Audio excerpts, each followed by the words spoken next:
Okay, last week I want to real quickly run through just the introduction. I only got about maybe 5 more minutes of introduction, and then we'll actually get to the text. So last week I gave reasons for believing that the gospel according to John was in fact written by the Apostle John, the son of Zebedee, who refers to himself as the disciple whom Jesus loved. And I also gave reasons for believing that this gospel was written in Ephesus in the 80s or 90s. There's some room there for disagreement.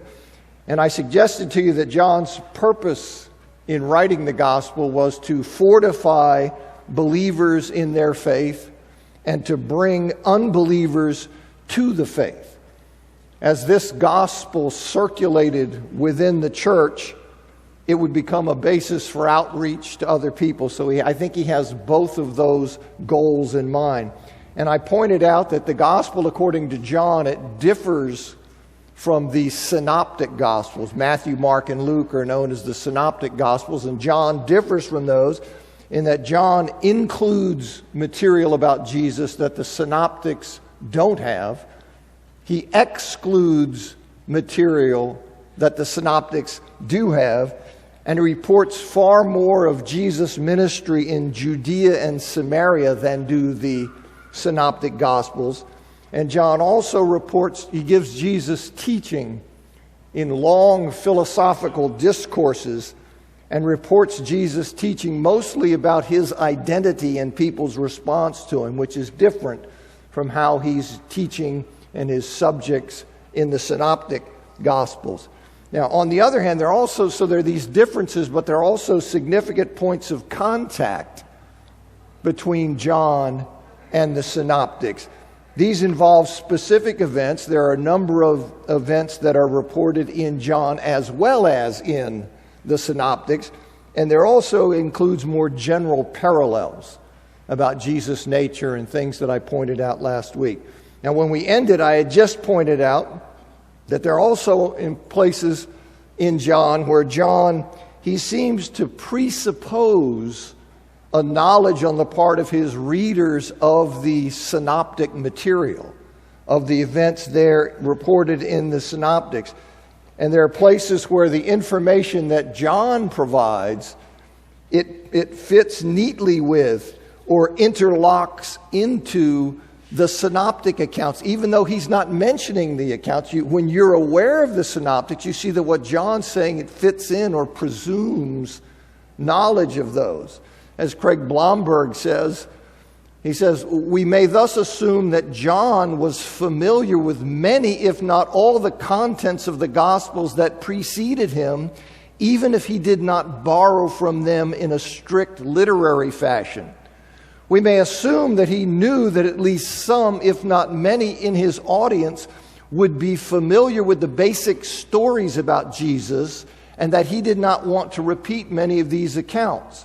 So he basically takes them for granted, that his audience is familiar. Indeed, John notes in John chapter 20, verse 30, that Jesus did many other signs that are not recorded in this book, right? It's not like John is well aware there's a lot of other things that Jesus did that have been reported. And he's saying he did many other things I'm not including. I'm not talking about. And his very last verse of his gospel in 21:25, he says, now there are also many other things that Jesus did. Were every one of them to be written, I suppose that the world itself could not contain the books that would be written. So there are other gospels circulating, and he's aware of them. In the late 2nd century, right when we ended, I mentioned this, that in the late 2nd century, Clement of Alexandria, he wrote, he says, last of all, John, perceiving that the bodily or external facts had been set forth in the other gospels at the instance of his disciples and with the inspiration of the Spirit, composed a spiritual gospel. So you see in the late 2nd century, Clement is aware there's a distinction here. John, he is saying, intended to write a different kind of gospel.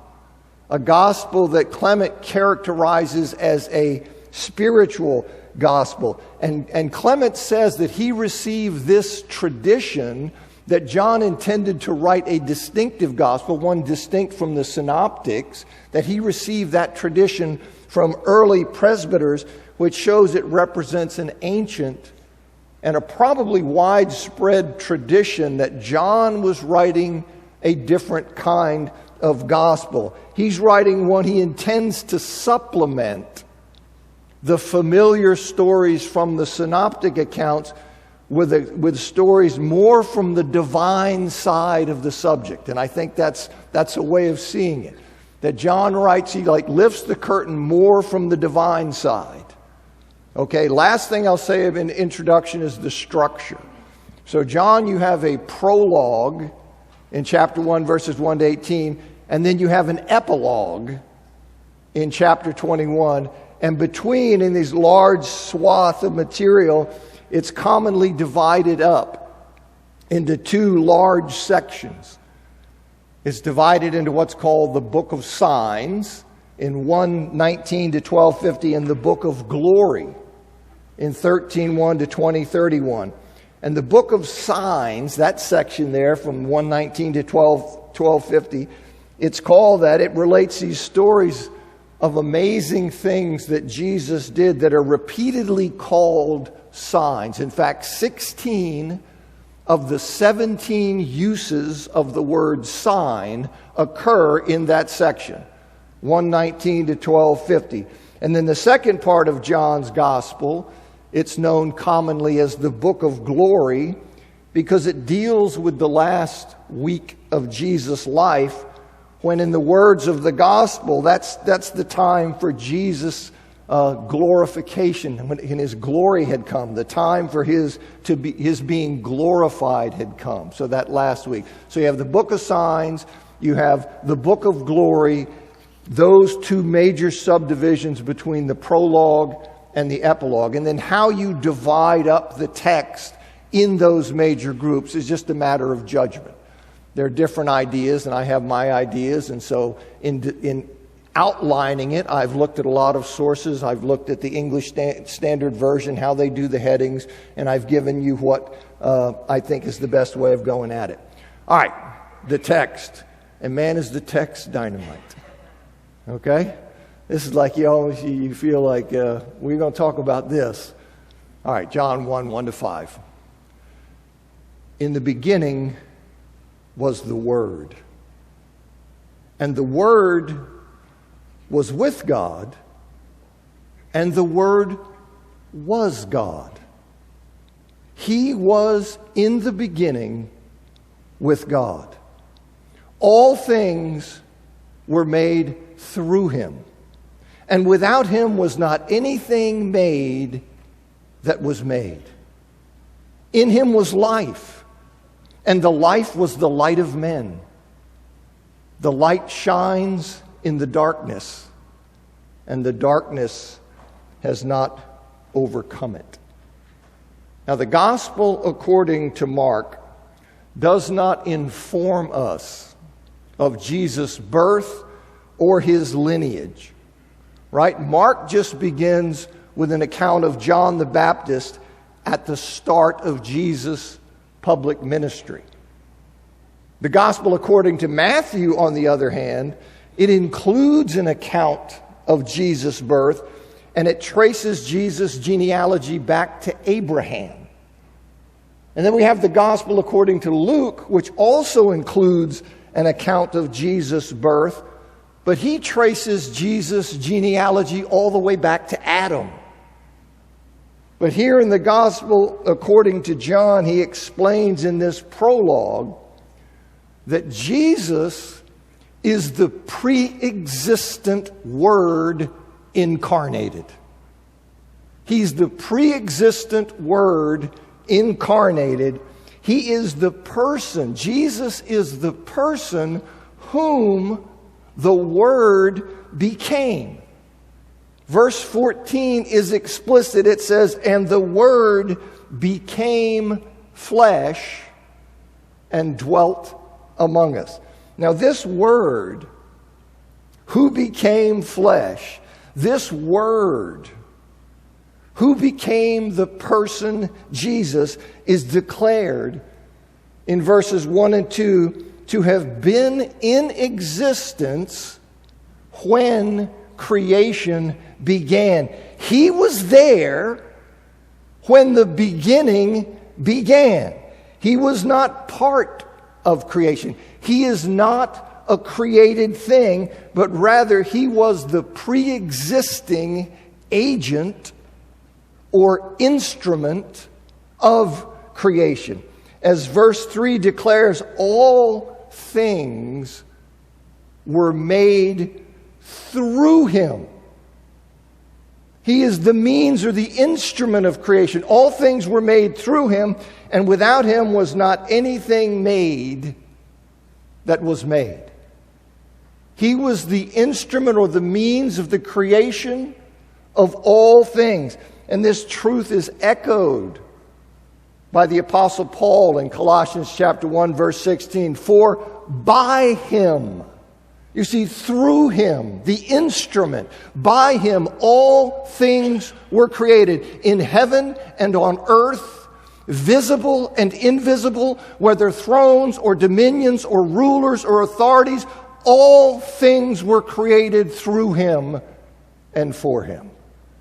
He is the instrument of creation. And you see the same idea in 1 Corinthians chapter 8, verse 6, where the Father, things are from the Father through the Son. And you see this similar idea in Hebrews chapter 1, verse 10. Now, John reveals that in the beginning, right? In the beginning, it's a reference, of course, to Genesis chapter 1, verse 1, to the time of creation. So John reveals that in the beginning, at the time of creation, this word, this agent or instrument of creation was with God and was God. Right? I mean, this is a very clear pointer to the doctrine of the Trinity.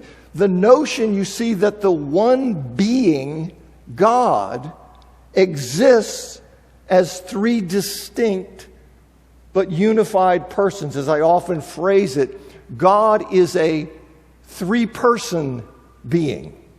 And I know we sit and go, how do you understand that? He's a three-person being. And I oftentimes say that if it was in Star Trek, everybody'd say it was cool. If we went to some planet and Kirk got on there and there was this, what is happening? It's a three-person being. One being, three persons. And so here we see this expressed. The Word who becomes Jesus. So you see distinction here. With God is God. You see, there's a distinction of person and a unity of being expressed right here in John. So Jesus is God in that he is God the Son. He is one of the persons of the triune God. He is God, and he is with God the Father at creation in their Trinitarian fellowship. So that's how you say, he's with God, distinction. He is God, unity. Let me read to you how Murray Harris is a well-known scholar of Greek. And I think he well explains, he captures John chapter 1, verse 1, the meaning. Murray Harris says, the first proposition, in the beginning was the Word. The first proposition of verse 1, John affirms that the Logos, Word, existed before time and creation, and therefore implicitly denies that the Logos was a created being. He's not created. He's there when the beginning began. He's there when creation kicks off. He's the instrument of creation, makes everything. He's not a creature at all. He's divine. So in the beginning was the Word, that's the first clause, and then he says in the second, he declares that the Logos always was in active communion with the Father. The Word was with God. See, there's distinction, there's communion. He says and declares that the Logos always was in active communion with the Father, and thereby implies that the Logos cannot be personally identified with the Father. In other words, there is distinction of person. The Father is not the Son.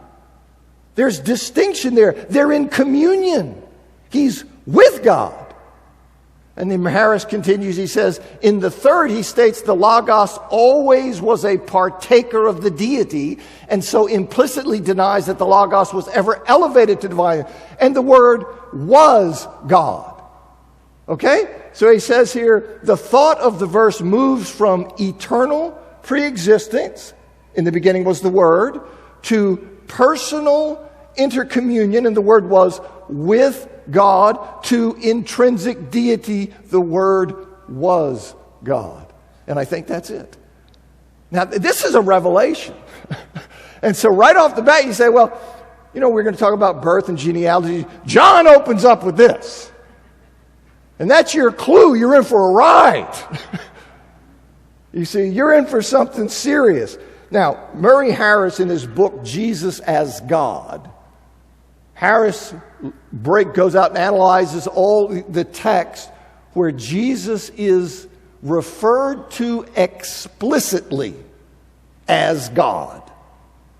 Where he's referred to explicitly as God. And those that are certain, where he's certainly, in Harris's judgment, I say Harris is a scholar of Greek, and where he certainly is referred to explicitly as God is John 1:1 and John 20:28. Then he has a group of texts where he says he's very probably. In other words, all of the weighing of the technical grammatical details and all that say that it's almost certain, but he pulled off a little bit, says very probably, Romans 9:5, Titus 2:13, Hebrews 1:8, 2 Peter 1:1, then probably referred to as God explicitly in John 1:18, and then possibly in Acts 2:28, Hebrews 1:9, and 1 John 5:20. Now, in the incarnation, the divine Word, okay, this person of the triune God, this person of the Godhead, already and eternally a person of the Godhead, took into union with himself a human nature, with the result that Jesus Christ is one person with an unmixed and unseparated divine and human nature. In other words, it's not a human nature and a divine nature that hybridizes so we get something unknown.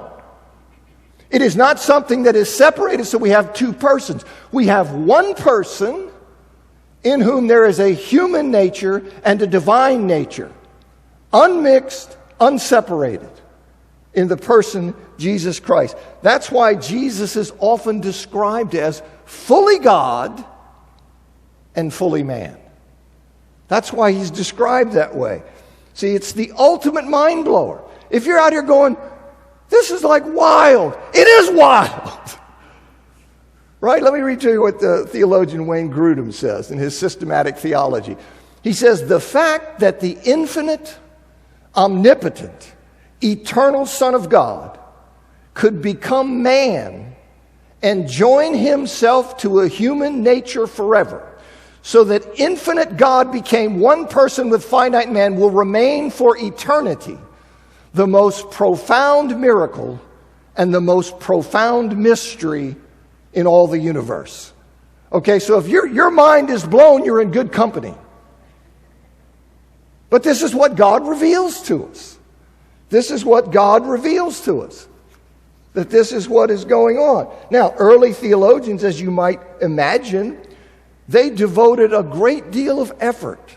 They wrestled with this mightily for saying, how does this work? Trying to fill in the details about the relationship of the divine and human natures in Jesus in response to various challenges that were made.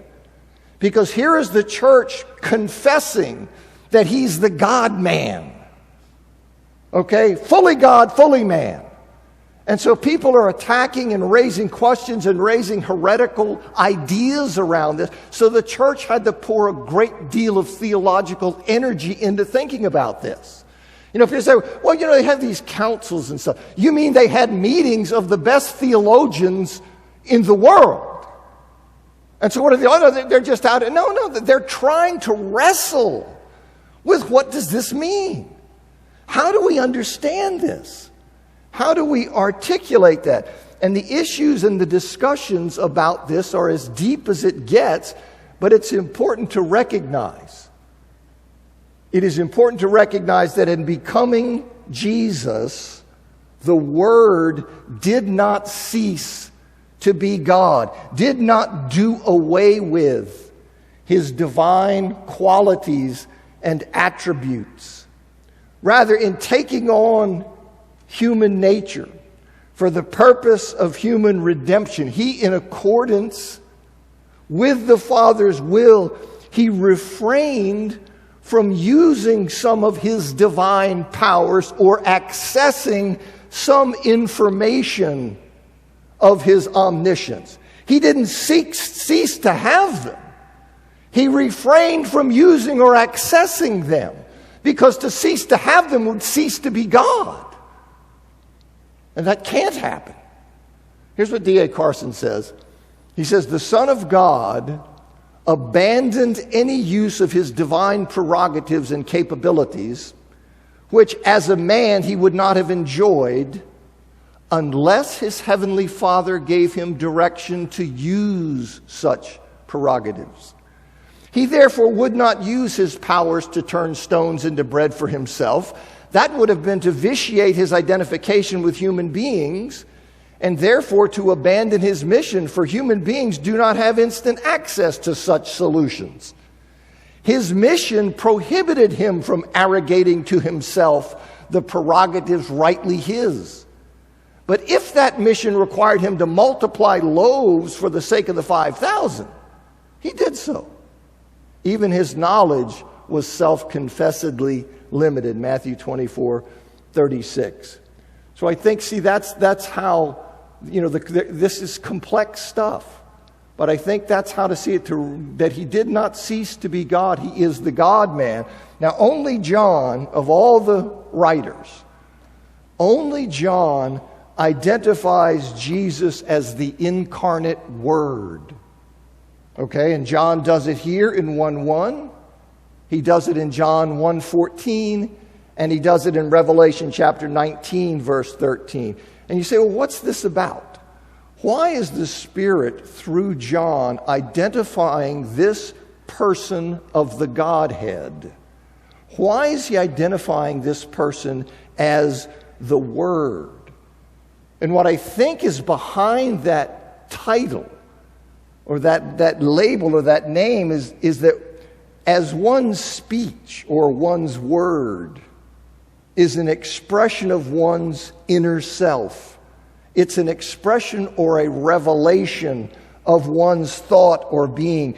John may be intending to communicate that Jesus is a living Word. He is a bodily expression of God's nature and being. Right? Just as your words express and reveal your inner heart and who you are, your nature and being come out in what you say are revealed that way. Well, Jesus is a bodily expression of God's nature and being. And this is like Hebrews chapter 1, verse 3, which says that the Son is the radiance of the glory of God and the exact imprint of his nature. So it has that sense to it. Now, John also may be suggesting in this name Word, identifying this person of the Godhead who became incarnate as Christ, as Jesus. He also may be suggesting the Word's role in creation.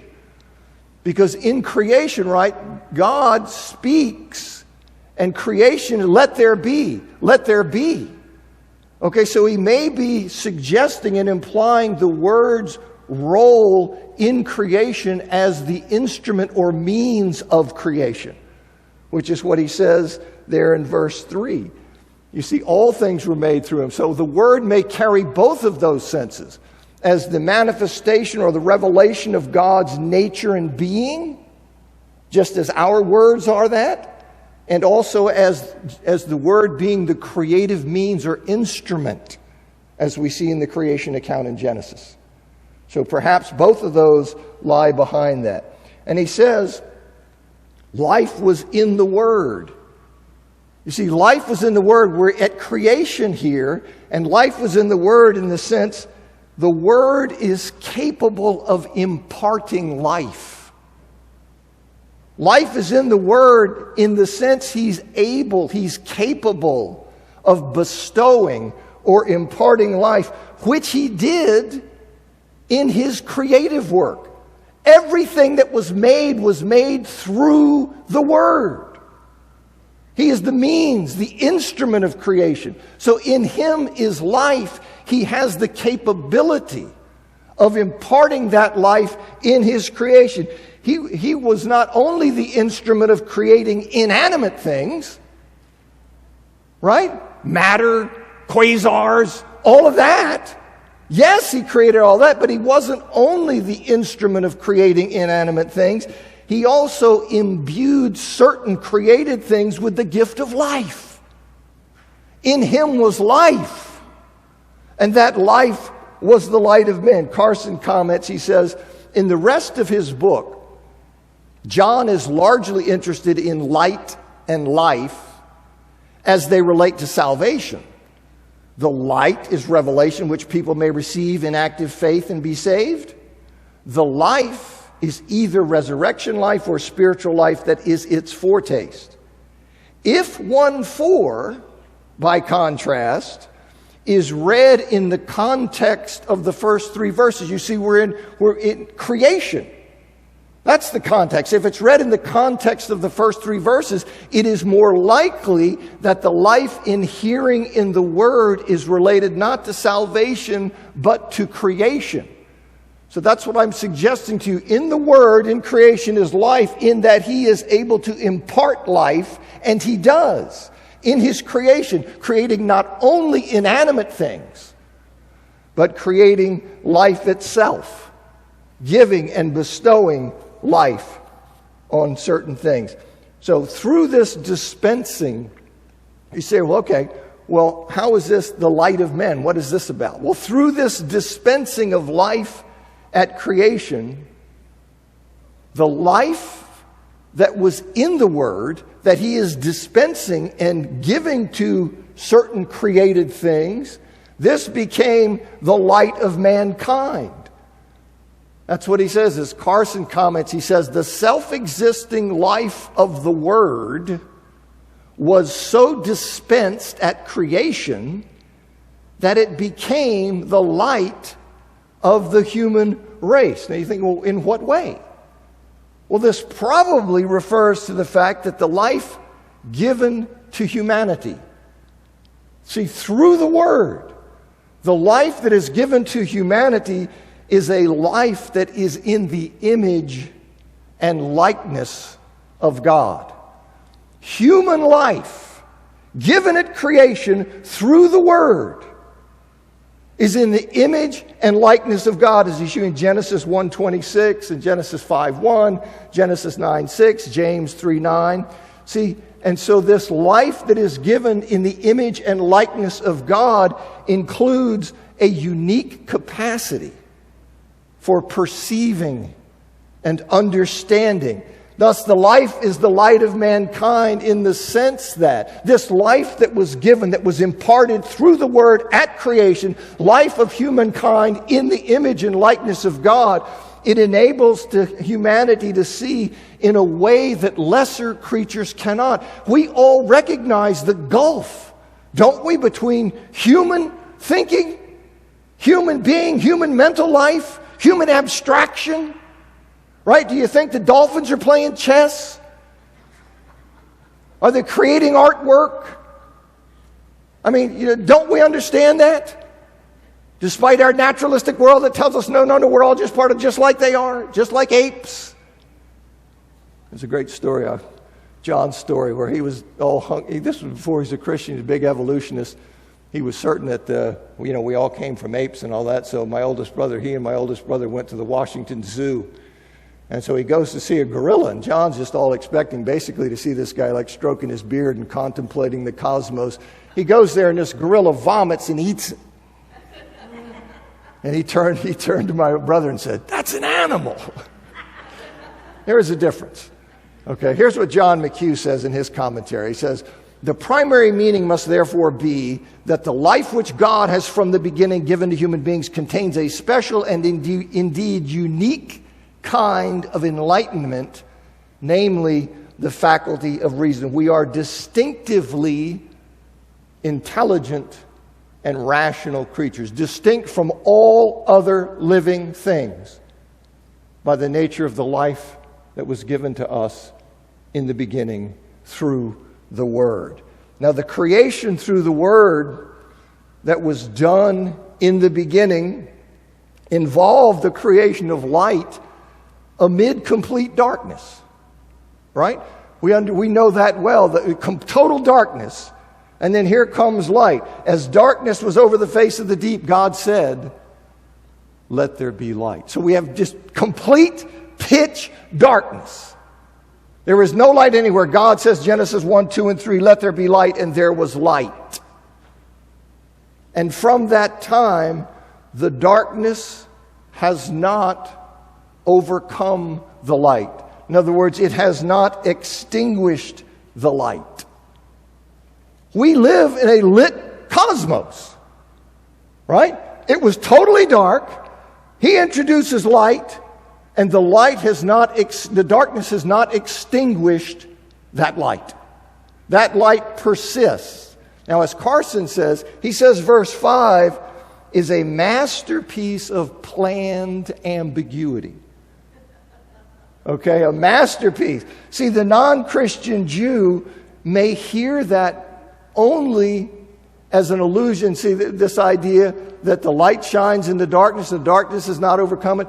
The non-Christian Jew may see that only as an allusion to the creation in the beginning, where God speaks light into existence which has not been extinguished by the darkness.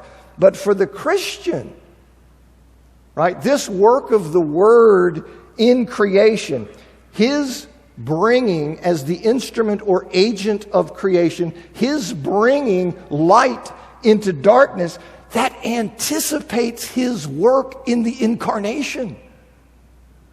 Right? His bringing light into the darkness anticipates the Word's work in the incarnation. Jesus is the spiritual light shining in the darkness of the fallen world, the light who has not been overcome by the spiritual darkness.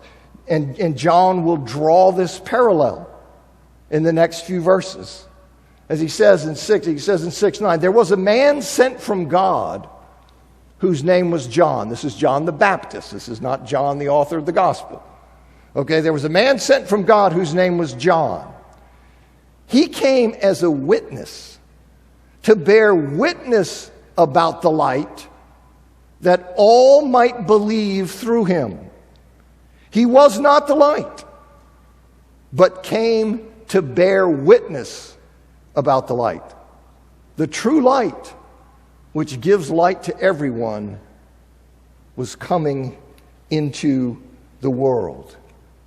Okay, so John here, John the Baptist, again, not the apostle, he was sent from God in the sense he was conceived. John the Baptist was conceived through God's direct intervention for a specific purpose. Okay, in keeping with prophecy, John was brought into existence to bear witness about the light, now unquestionably referring to Jesus. So John is brought into existence to bear witness about the Lord Jesus. the one who reveals to all the way to God. Jesus is the light in what sense? Because he reveals the way to God. He illuminates the way. So John is brought into existence to bear witness to Jesus. And the account of John's miraculous conception, in which God overcame Elizabeth's barrenness and her and Zechariah's advanced age, and the announcement of John's divine mission. That's all recorded in Luke chapter 1. And as David Wenham says, so he was sent from God, whose name was John. He came as a witness to bear witness about the light. David Wenham says, the distinction between John and Jesus is the difference between the police outrider in a procession. I've read this to you before, but I like it. The difference between a police outrider, like, you know, when you've got some dignitary or some big deal going on, and we got motorcycles and police out in front and all this kind of thing. So he says the difference between the police outrider in a procession and the royal or other dignitary following in his or her official car or carriage. See, he's not the man. He's the forerunner. He's the signal. He's pointing to the dignitary. Right? He's enhancing the dignitary's value. Or, that's not the way to say it, but you know what I'm talking about. He's part of the promotion or the recognition of the dignitary status. In other words, John was a prophet looking forward, the last in the line. In fact, Jesus was the one looked forward to. The fulfillment of the prophetic hopes. Okay, so John is his herald. John is the guy out front announcing, he's coming. He's coming. The one that humanity has been waiting for. Now, John's bearing witness about Jesus, that was to prepare people to receive him. It was to prepare people to believe in Jesus. But for many, it sadly didn't have that result. That's not on John. Right? John is out as the herald and as the forerunner. He's preparing people to believe in the great one who is following him. But despite his advance work, despite his testimony about Jesus, some people refuse to believe. And that's how it is, and God will allow you to do that. Some refuse to believe. And since John was the Lord's divinely appointed herald, right, this is God's plan, it's prophesied. John is the one coming who's going to be the forerunner and the herald saying, he's here, he's here. And since that's true, since John was the Lord's divinely appointed herald, his presence on earth, John the Baptist's presence on earth, signaled the coming of the true light into the world. With John's conception in Elizabeth. With John's conception in Elizabeth, the stage was set for the incarnation of the Word. For the Word to come. Indeed, it was some 6 months after Elizabeth became pregnant with John that the Virgin Mary became pregnant with Jesus through the work of the Holy Spirit, which you're, of course, familiar with. You see in Matthew chapter 1, verse 18 and 20, and Luke chapter 1, 34 and 35. Then he says in 10 to 15, I heard that first bell, which is unfortunate, but that's life. He says in 10 to 15, he was in the world, and the world was made through him. Now we know what we're talking about, right? The Word, who is the instrument of creation, has now come incarnate and come in the person Jesus, the God-man. He says he was in the world and the world was made through him. The Word, who is now Jesus and who is now incarnate as Jesus, came, and yet the world did not know him. He came to his own, and his own people didn't receive him. But to all who did receive him, who believed in his name, he gave the right to become children of God, who were born not of bloods, and it's actually plural, nor of the will of the flesh, nor of the will of man, but of God. And the Word became flesh and dwelt among us. And we have seen his glory. The glory as of the only Son from the Father, full of grace and truth.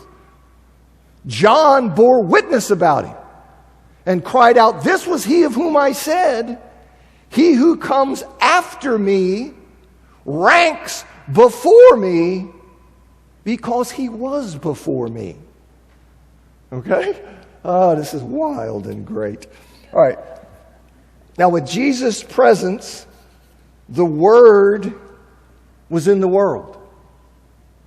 Right? This person of the triune God, the Word, the instrument of creation, he's now in the world, in Jesus. Jesus is the Word incarnate, the Word embodied as a human being. This is why, we hear people, I think, there are a lot of great philosophers, Buddha, Muhammad, whatever.